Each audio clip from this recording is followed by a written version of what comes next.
दोस्तों इस वीडियो में आपको जानकारी देने वाला हूं। अगर आप एक पीएफ मेंबर हैं, आप किसी कंपनी में काम कर रहे थे लेकिन किसी कारणवश कंपनी का आपने छोड़ दिया है और कंपनी छोड़े हुए आपका 7 दिन हो चुका है, उसके बाद आपका पीएफ अकाउंट में डेट ऑफ एग्जिस्ट मेंशन हो चुका है। उसके बाद जो भी आपका पीएफ अकाउंट में आपका पीएफ का पैसा है, पेंशन का पैसा है, इंटरेस्ट का पैसा है, उसे आप पूरा का पूरा निकासी करना चाहते हैं तो इस वीडियो में आपको सबसे लेटेस्ट और सबसे आसान तरीका मैं आपको बताऊंगा किस प्रकार से खुद से ऑनलाइन तरीका से आप अपने मोबाइल फोन से ही पीएफ का पूरा पैसा, पेंशन का पूरा पैसा, इंटरेस्ट का पूरा पैसा निकासी करने के लिए फॉर्म 19 या फिर 10 से किस प्रकार से अप्लाई कर सकते हैं। इसका कंप्लीट प्रोसेस इस वीडियो में आपको बताने वाला हूं। अगर आप इस वीडियो को कंप्लीट वॉच करते हैं खुद से ही अपने मोबाइल फोन से पीएफ का पूरा पैसा या फिर पेंशन का पूरा पैसा आप निकासी कर सकते हैं। तो चलिए वीडियो शुरू करते हैं। वीडियो अच्छा लगे तो वीडियो को लाइक, साथ ही साथ अगर आप चैनल पर नए होंगे चैनल को आपको सब्सक्राइब करना है। इसके लिए सबसे पहले आपको अपने मोबाइल फोन में कोई भी ब्राउजर आपको ओपन करना है। ब्राउजर ओपन करने के बाद यहाँ पे सर्च बार का ऑप्शन मिल जाता है, इस पर आपको क्लिक करना है और यहाँ पे आपको टाइप करना होगा यूएन लॉगिन। उसके बाद आपको सर्च करना है। तो जैसे यहाँ पे यूएन लॉगिन टाइप करके सर्च कीजिएगा, देन नीचे आएगा तो जो भी यूनिफाइड पोर्टल का लॉगिन पेज का जो वेबसाइट होता है सबसे ऊपर में नजर आता होगा,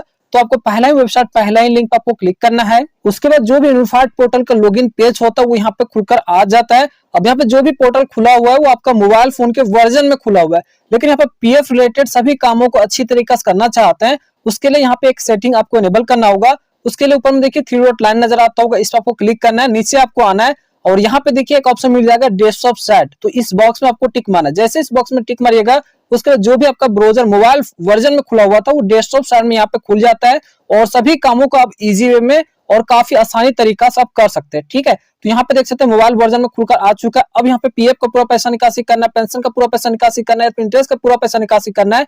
उसके लिए सबसे पहले आपको अपना पीएफ अकाउंट में लॉगिन होना होगा। तो पीएफ अकाउंट में लॉगिन होने के लिए यहाँ पे राइट साइड में देखिए लॉगिन पेज नजर आता होगा, लॉगिन करने का ऑप्शन नजर आता होगा।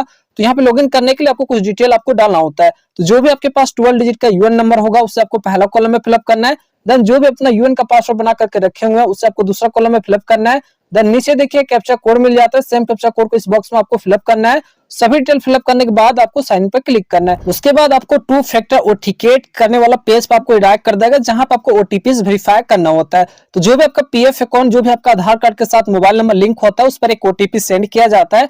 जैसे यहाँ पे देखिए OTP has been send on registered mobile number, mobile number के यहाँ पे कुछ डिजिट नजर आता होगा। तो एक बार अपना मोबाइल फोन चेक कीजिए, वहां पे ईपीएफओ की तरफ से, आधार कार्ड की तरफ से एक ओटीपी आया होगा। ठीक है, बेसिकली ईपीएफओ की तरफ से ही आता है। तो जो भी आपके केस में 6 डिजिट का ओटीपी आया होगा उस ओटीपी को आपको इस कॉलम में आपको फिलअप करना है। देन नीचे देखिए कैप्चा कोड मिल जाता है, सेम कैप्चा कोड को यहाँ पर आपको फिलअप करना है कैप्चा वाला सेक्शन में और दोनों डिटेल फिलअप करने के बाद आपको सबमिट पर क्लिक करना है। उसके बाद फाइनली आप अपना पीएफ अकाउंट में सक्सेसफुली लॉगिन हो जाता है। अब जो भी मेंबर का प्रोफाइल इंफॉर्मेशन होता है जैसे कि आपका यूएन नंबर, आपका नाम, आपका डेट ऑफ बर्थ, आपका जेंडर यहाँ पे नजर आता होगा।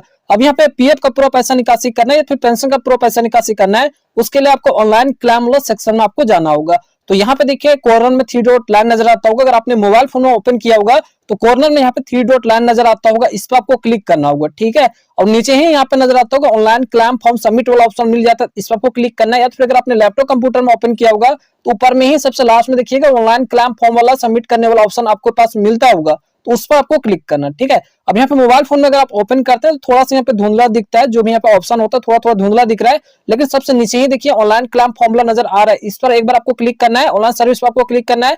यहाँ पे नीचे देखिए नजर आता होगा ऑनलाइन क्लेम फॉर्म 31, 90, 10C और 20। तो जितना भी ऑनलाइन क्लेम फॉर्म भरा जाता है इसी ऑप्शन के अनुसार भरा जाता है। तो इसी ऑप्शन जो पहला ऑप्शन है इस पर आपको क्लिक करना है। उसके बाद क्लेम फॉर्मूला सेक्शन पर आपको डायरेक्ट कर देगा जहां पे आपको अपना बैंक अकाउंट को आपको वेरीफाई करना होगा। लेकिन बैंक अकाउंट वेरीफाई करने से पहले यहाँ पे काफी सारा चीजों को आपको चेकआउट करना होगा। जैसे कि सबसे ऊपर में देखिए मेंबर का डिटेल मिल जाता है, जो भी आपका डिटेल होगा जैसे आपका नाम, फादर्स नेम वगैरह, मोबाइल नंबर वगैरह यहाँ पे मिल जाता है।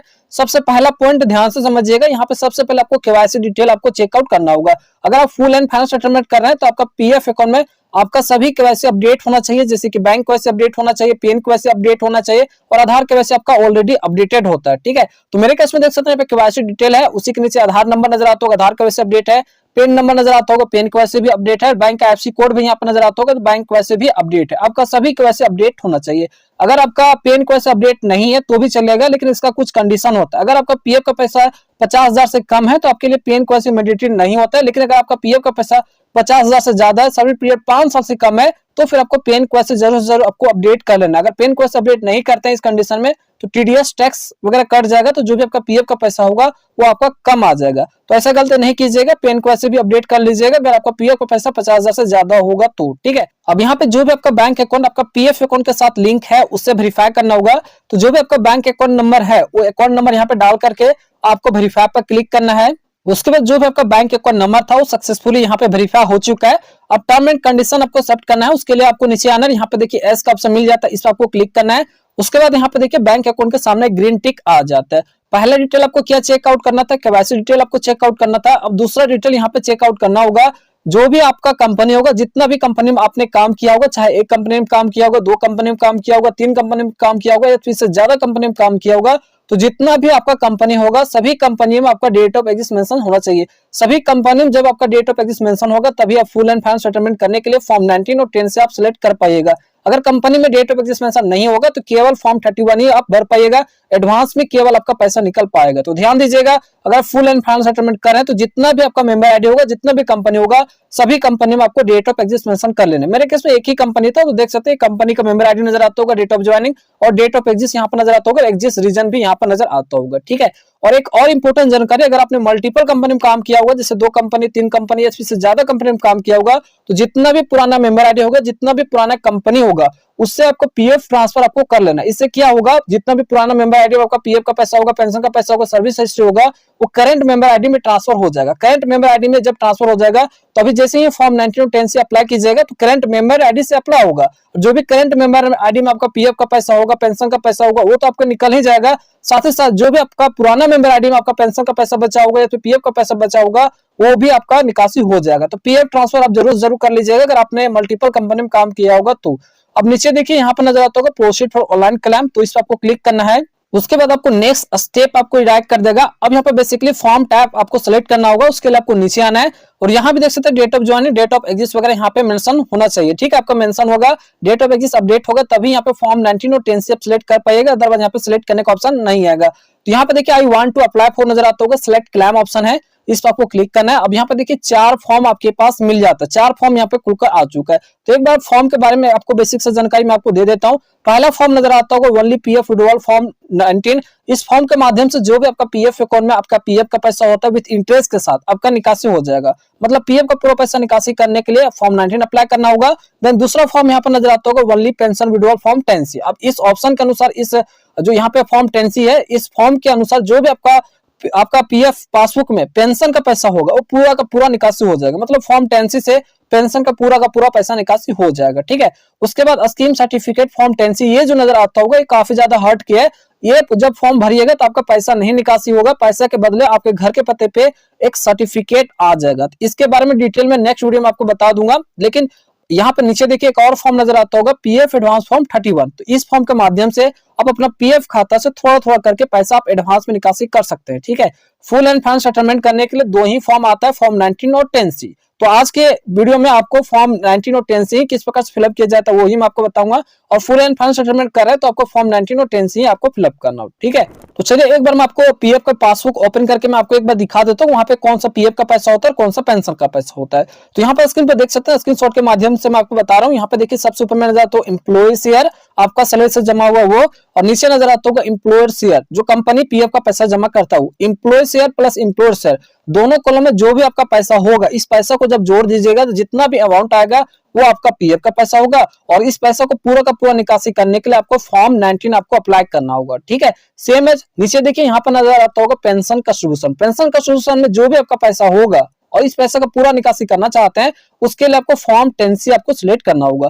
मतलब employee share plus employer share दोनों कॉलम का पैसा निकासी करने के लिए, पीएफ का पूरा पैसा निकासी करने के लिए फॉर्म 19 और पेंशन का पूरा पैसा निकासी करने के लिए आपको फॉर्म 10C आपको सिलेक्ट करना होगा। तो चलिए फॉर्म 19 किस प्रकार से आपको सिलेक्ट करना है, इसे डिटेल किस प्रकार से फिलअप करना है वो एक बार मैं आपको दिखा देता हूँ। यहाँ पे ऊपर में नजर आता होगा ओनली पीएफ विड्रॉल फॉर्म 19, इसे सबसे पहले आपको सिलेक्ट करना है। उसके बाद नीचे देखिए यहाँ पे काफी सारा डिटेल आपको फिलअप करना होता है। तो यहाँ पे सभी डिटेल को मैं बारीकी से फिलअप करने का तरीका समझाऊंगा। यहाँ पे किसी भी पार्ट को आप स्किप नहीं कीजिएगा। अगर गलत तरीका से फिलअप करते हैं या फिर गलत चीजों को यहाँ पे आप जानकारी डिटेल डाला दीजिएगा तो जो भी आपका क्लेम फॉर्म होगा वो आपका रिजेक्ट हो जाएगा और पीएफ का पैसा भी आपका फंस सकता है। तो सभी चीजों को आपको ध्यान से समझना है। तो सबसे पहले यहाँ पे डिटेल जो आपको डालना होता है, जो अपलोड करना है डॉक्यूमेंट, अपलोड फॉर्म 50G। तो फॉर्म 50G क्या होता है, किन लोगों को भरना पड़ता है, क्या आपको भरना पड़ता है या नहीं पड़ता है, वो सबसे पहले समझ लेते हैं। ठीक है, तो बेसिकली अगर आपका पीएफ अकाउंट में पीएफ का पैसा होता है तो गवर्नमेंट हर वर्ष प्रत्येक वर्ष आपका पीएफ का पैसा पे इंटरेस्ट जमा करता है। ठीक है, सेम एज उसी प्रकार से जब अपना पीएफ का पैसा निकासी करते हैं तो आपका पीएफ के पैसा पे टीडीएस काटता है, सरकार टैक्स काटता है। अगर आपका पीएफ का पैसा 50,000 से ज्यादा होता है, सर्विस पीरियड 5 साल से कम होता है, तो फिर आपका पीएफ के पैसा पे आपका टीडीएस काटता है। ठीक है, तो टीडीएस आपका पीएफ के पैसा पे ना कटे, टैक्स ना कटे, उसके लिए आपको फॉर्म 50G भर करके आपको अपलोड करना होता है। साथ ही साथ पीएन KYC भी आपको अपडेट करना होता है। अगर आपका पीएफ का पैसा 50,000 या तो 50,000 से ज्यादा हो जा रहा है, सर्विस पीरियड 5 साल से कम हो जा रहा है, तो यहाँ पे 2 काम कर लीजिएगा। पहला काम तो आपको कर लेना है, पैन कार्ड को लिंक कर लेना है, साथ ही साथ फॉर्म 50G भी भर करके आपको अपलोड करना है। फॉर्म 50G किस प्रकार से फिलअप किया जाता है, कहां से फॉर्म को डाउनलोड किया जाता है, इस पर मैं डिटेल में वीडियो बना चुका हूं। उस वीडियो का लिंक मैं आपको वीडियो को डिस्क्रिप्शन में प्रोवाइड कर दूंगा। तो इस वीडियो को देख करके आप यहाँ पे फॉर्म 50G भर करके अपलोड कर लीजिएगा। अगर आपका पीएफ का पैसा 50,000 या फिर 50,000 से ज्यादा हो जा रहा है, सर्विस पीरियड 5 साल से कम है, तो फिर आपके लिए काफी ज्यादा कंपलसरी हो जाएगा। अगर नहीं भरकर अपलोड कीजिएगा तो टीडीएस टैक्स वगैरह कट जाएगा, तो जो भी आपका पीएफ का पैसा होगा वो थोड़ा बहुत आपका कम आ जाए। तो कम ना आए उसके लिए आपको फॉर्म 50G भर करके आप अपलोड कर लीजिएगा। तो मेरे केस में जो पीएफ का पैसा 50,000 से कम है तो मैं इस पार्ट को स्किप कर दूंगा। ठीक है, मुझे जरूरत नहीं पड़ रहा है। अब नीचे आइए, दूसरा डिटेल में यहाँ पे एम्प्लॉय एड्रेस देना होता है। जो भी आपके आधार कार्ड पे एड्रेस है उस एड्रेस को कंप्लीट एड्रेस यहाँ पे फिलअप कर दीजिएगा। जैसे कि पहला कॉलम है विलेज का नाम, दूसरा कॉलम है पोस्ट ऑफिस का नाम, और तीसरा में यहाँ पे स्टेट सिलेक्ट करना है, देन यहाँ पे डिस्ट्रिक्ट सिलेक्ट करना है, देन जो भी आपका सिटी का नाम होगा वो डाल देना है, देन यहाँ पे जो भी आपका एरिया पिन कोड नंबर होगा वो यहाँ पे डाल देना। ठीक है, उसके बाद नीचे आएगा तो यहाँ पे देखिए सबसे मेन पार्ट आता है, यहाँ पे अपलोड स्कैन कॉपी आप चेकबुक या फिर कैंसल चेक या फिर पासबुक यहाँ पे अपलोड करना होता है। तो जो भी आपका पीएफ अकाउंट के साथ बैंक अकाउंट लिंक है उसका ही यहाँ पे पासबुक या फिर कैंसल चेक आपको अपलोड करना होगा।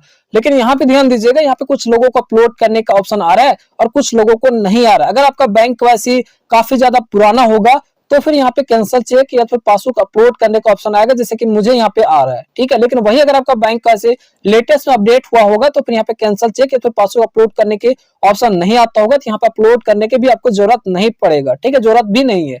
तो यहाँ पे मेरे केस में यहाँ पे देखिए अपलोड करने का ऑप्शन आ रहा है। अगर आपके केस में भी अपलोड करने का ऑप्शन आता होगा, जो भी आपका बैंक अकाउंट लिंक है उसका कैंसल चेक या तो फिर पासबुक यहाँ पे अपलोड कर लीजिए।